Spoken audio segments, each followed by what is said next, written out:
প্রত্যেকটা জেলারই নিজ নিজ কিছু ঐতিহ্য রয়েছে, তেমনি আমাদের মানিকগঞ্জ জেলার ঐতিহ্য হচ্ছে হাজারি গুড়। আর সেই হাজারি গুড় দিয়ে বানানো পিঠাই হচ্ছে আমাদের সবার প্রিয় এবং পছন্দের ভাপা পিঠা। তবে একটা সময় ভাপা পিঠা খাওয়ার জন্য শীতকালের জন্য অপেক্ষা করতে হতো, কারণ শীতকাল ছাড়া হাজারি গুড় খাওয়াই যেত না। কিন্তু এখন আর সেই দিন নেই, এখন সারা বছর জুড়েই আমরা হাজারি গুড়ের পিঠা খেতে পারি। আজকে সেই হাজারি গুড় দিয়েই আপনাদের তৈরি করে দেখাবো ভাপা পিঠা। আমাদের মানিকগঞ্জের খুবই জনপ্রিয় একটি পিঠা, যেটা সবাই খেতে পছন্দ করে। দেখতে যতটা সুন্দর, খেতেও কিন্তু ততটাই মজাদার, আর বানানোটা তো খুবই সহজ।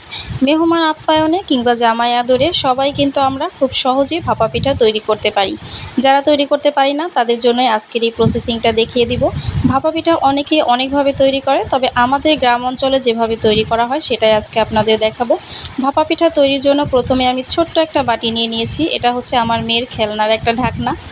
অনেকভাবেই তৈরি করা যায়, অনেক পাত্রেই তৈরি করা যায় ছোট সাইজের, তবে আমাদের বাসায় সবাই একটু ছোট পিঠা খেতে পছন্দ করে, তাই আমি ছোট একটা খেলনার মধ্যে নিয়েছি। আর প্রথমে আমি চালের গুঁড়ি দিয়ে দিয়েছি, এরপরে গুড় এবং নারিকেল দিয়ে ওপরটা আবার চালের গুঁড়ি দিয়ে ঢেকে দিলাম। আমি মাত্র একটা লেয়ার দিয়েই পিঠা তৈরি করি, কারণ সবাই ছোট ছোট পিঠা খেতেই বেশি পছন্দ করে। এখন বাইরে যে ছোট ছোট দোকানগুলোতে পিঠা পাওয়া যায় সেই পিঠাগুলোই সবাই বেশি পছন্দ করে। তবে আগের দিনে আমার দাদি বা নানিদেরকে পিঠা বানাতে দেখেছি, তারা অনেক বড় বড় পাত্রের মধ্যে পিঠা তৈরি করতে বড় বড় করে। এখন আর সেরকম নেই, এখন সবাই ছোট পিঠা খেতেই বেশি পছন্দ করে। তো আমার এই মাটির হাঁড়িটা আমি মেলা থেকে নিয়েছিলাম। এখানে একসাথেই 3টা পিঠা দেওয়া যায়। 3টা পিঠা একসাথে হয়ে গেলে পিঠা বানানোটা কিন্তু খুব সহজেই হয়ে যায়। এগুলোকে খুব বেশিক্ষণ ভাপে দিতে হয় না, ভাপ দেওয়ার মাত্র 10 মিনিটের মধ্যেই পিঠাগুলো তৈরি হয়ে যায়। এই যে দেখতে পাচ্ছেন এত সুন্দর পিঠা তৈরি করছি, আপনারা দেখেই হয়তো বুঝতে পেরেছেন। পিঠাগুলো নামানো মাত্রই কিন্তু খুব সুন্দরভাবে উঠে আসছে, ভেঙে যাচ্ছে না।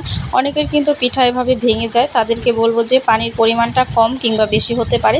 অবশ্যই সম পরিমাণ মতো পানি দিবেন, আর তারপর এগুলোর মধ্যে ভাপিয়ে নেবেন।